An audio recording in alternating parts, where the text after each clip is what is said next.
to fight on the landing ground.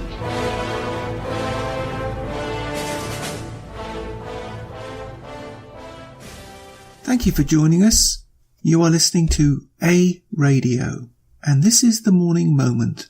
Please click on the follow button on Spreaker.com. I'm just going to read the title of this piece. Weismann, Mullers' chief aide linked to fake dossier.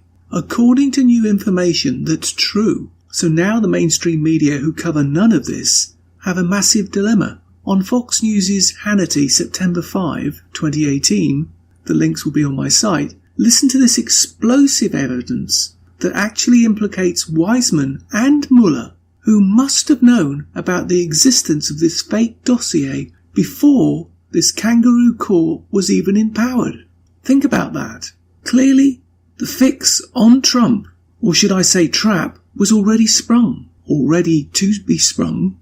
Everything was in place that should have been in place, ready to pounce. Corrupt, corrupt, corrupt. As I say, take a listen.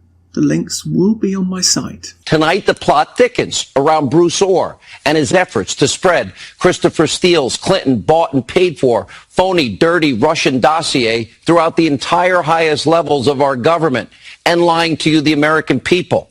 Catherine Herridge reporting not only did Orr maintain a close relationship with Steele, but he also fed Steele's dossier. Let's see, to Andrew Weismann. Remember, Weismann is Robert Mueller's top deputy. The New York Times called him Robert Mueller's pit bull, if you recall. And in the case against Anderson Accounting, remember Weismann's aggressive prosecution tactics, tens of thousands of your fellow Americans lost their jobs. A conviction overturned 9-0. It's hard to lose 9-0 in a Supreme Court. Weismann responsible for the imprisonment of 4 Merrill Lynch executives for a year. Oh, that was overturned too by the Fifth Circuit Court of Appeals. He was excoriated by a judge for withholding exculpatory evidence. And you have Bruce Orr, once the 4th highest ranking official in the DOJ, feeding the dirty Russian dossier to the man that would then go on to be Mueller's pit bull. And remember the exchanges between Steele and Orr. Oh, I'm afraid. What if we're exposed? I hope the firewalls hold. Oh, and yeah, did the special counsel get your messages? So was Andrew Weismann colluding? Was he conspiring? Why didn't Robert Mueller tell the American people about the contacts with Orr and Christopher Steele? And why did we have to figure it out? Catherine Herridge did. And we also know that a recently unearthed handwritten note from Orr, written 2 weeks after the election, let's see, listed Peter Strzok and Lisa Page, another FBI agent. The note reads, no prosecution yet.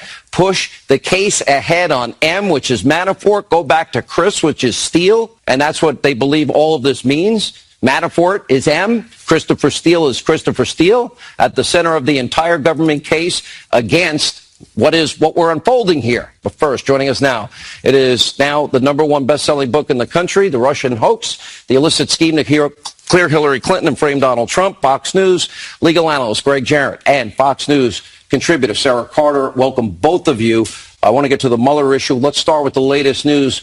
So Christopher Steele and Bruce Orr are communicating some 70 communications, Sarah, between the two of them. That's right. We have the fear of Steele that he's going to be exposed, the desire to keep the firewalls up. He exposes that he expects Orr to deliver messages to Robert Mueller's team. Mm-hmm. And now we find out that Andrew Weismann was the one getting the messages. In other words, Steele's lies, Steele's unverified Russian Hillary Clinton bought and paid for lies being fed to Andrew Weismann. And we never knew about it till now? Well, and now it makes sense, Sean, because when we go back to the story, remember April 11th, 2017, Weismann set up a meeting with the AP. And remember, that was all a day before the AP broke their big story on Manafort. And because of that meeting, the FBI actually reported that problem to the DOJ and said, Andrew Weismann set up a meeting with the AP to share information against our wishes. And we're afraid he's going to tear down our case. Now, the AP said they never shared anything with Weismann, and that Weismann denies sharing anything with the AP. But now it makes sense. He was being fed information by Bruce Orr the whole time, and he was moving Steele's information possibly to Mueller. I mean, we don't know that yet. It's alleged. But then remember, it was just only a month after that meeting with the AP that he was appointed to the special counsel and became Robert Mueller's right-hand guy.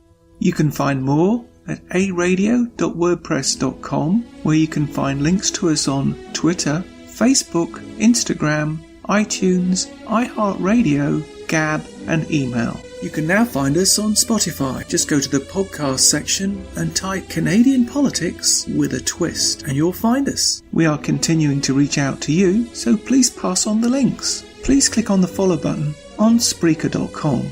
You can listen to all my morning moments at Spreaker.com under A Radio, that's EHRADIO, A Radio, and please click on the like button.